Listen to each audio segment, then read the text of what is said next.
आप सभी को जय मसीह की।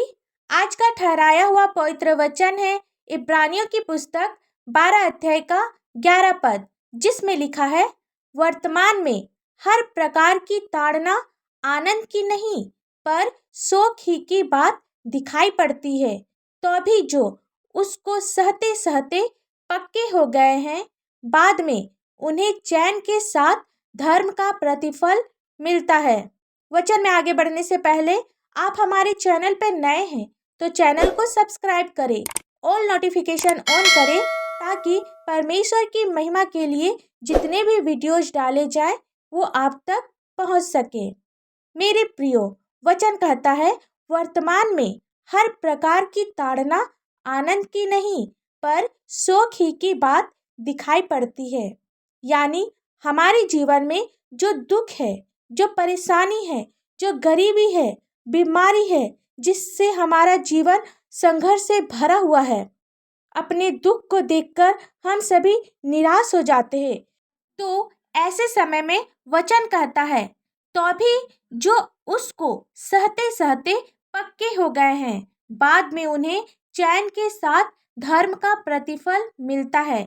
यानी ऐसे दुख के समय में भी हमें प्रार्थना में निरंतर बने रहना है, वचन को पढ़ना है, गीतों को गाते रहना है, तो हम मजबूत होते जाएंगे और हमें चैन के साथ धर्म का प्रतिफल मिलता रहेगा। इफिसियों की पत्री 5 अध्याय का 19 पद में लिखा है, और आपस में भजन और स्तुति गान और आत्मिक गीत गाया करो और अपने अपने मन में प्रभु के सामने गाते और कीर्तन करते रहो। यानी हमें हमेशा भजन गाना है और प्रार्थना में लगे रहना है। हम सभी बाइबल में पौलुस और सिलास के विषय में देखते हैं। उनके जीवन में दुख आया, उन्हें बेत से मारा गया, बंदीगृह में डाल दिया गया और भीतर की कोठरी में रखा और उसके पांव को काठ में ठोक दिया गया। इतने दुख और कष्ट के समय में भी उसने आधी रात को प्रार्थना और भजन गाए। प्रेरितों के काम 16 अध्याय का 25 पद में लिखा है, आधी रात के लगभग पौलुस और सिलास प्रार्थना करते हुए परमेश्वर के भजन गा रहे थे और कैदी उनकी सुन रहे थे। इतने में एकाएक बड़ा भूकंप आया, यहाँ तक कि बंदीगृह की नींव हिल गई और तुरंत सब द्वार खुल गए और सबके बंधन खुल पड़े।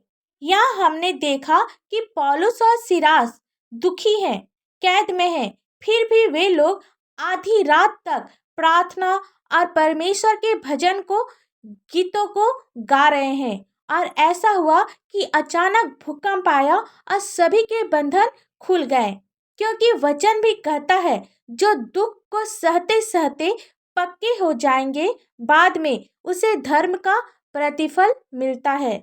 जब हम दुख में होते हैं तो हमारा शरीर भी सोच चिंता से गलने लगता है। तो इससे अच्छा है कि हम दुख के समय में भी वचन को पढ़ें, परमेश्वर के गीतों को गाएं। जब हम ऐसा करेंगे तो हमारा दुख आनंद में बदल जाएगा।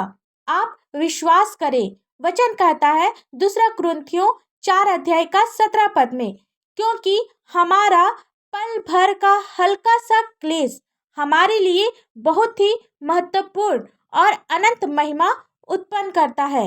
अब आप सोचेंगे कि हमारे जीवन का दुख ये तो पल भर का नहीं है, ये तो वर्षों भर का क्लेश है।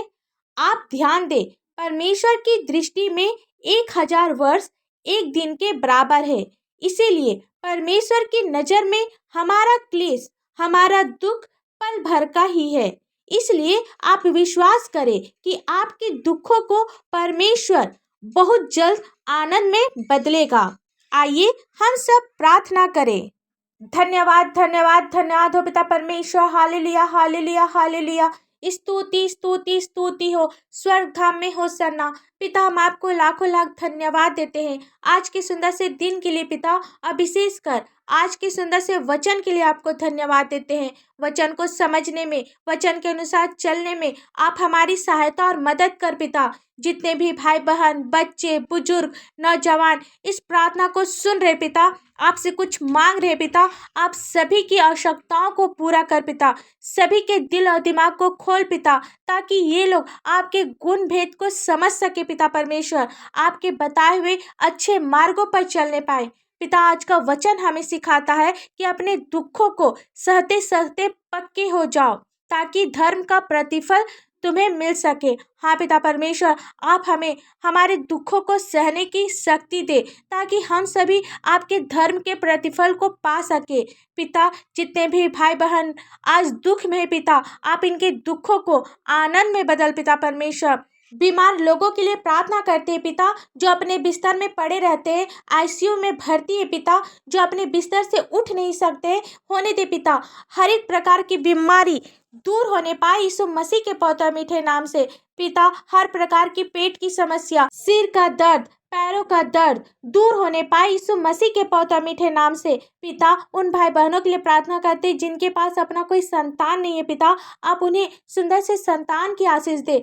जिनकी शादी अभी तक से नहीं हुई है पिता, आप उसे आपका भय मानने वाला एक जीवन साथी दे पिता। छोटे बच्चों के लिए प्रार्थना करते हैं, जिस प्रकार वे शारीरिक और मानसिक उन्नति कर रहे हैं, आत्मिक उन्नति करते जाएं पिता। जिनके पास अपना घर नहीं है, आप उसे सुंदर से घर की आशीष दे। जिनके पास नौकरी नहीं है, आप उसे अच्छी सैलरी वाली नौकरी दे पिता। आपका धन्यवाद हो पिता, आपने हम सभी को दिन भर संभाला और इस सुंदर से शाम को हम सभी को देखने के लिए दिया पिता। इसके लिए मैं आपको करोड़ों बार धन्यवाद देती हूँ पिता। प्रार्थना करते हैं रात के समय में भी आप स्वर्गदूतों को भेज हमारी अगुवाई करने के लिए, ताकि कल का सुंदर भोर हम सभी देखने पाए पिता। और आपसे हम लोग क्या मांगे, इस प्रार्थना को आपके मीठे और पवित्र नाम से मांगते हैं। दया से सुन, स्वर्ग राज में ग्रहण कर, आमीन।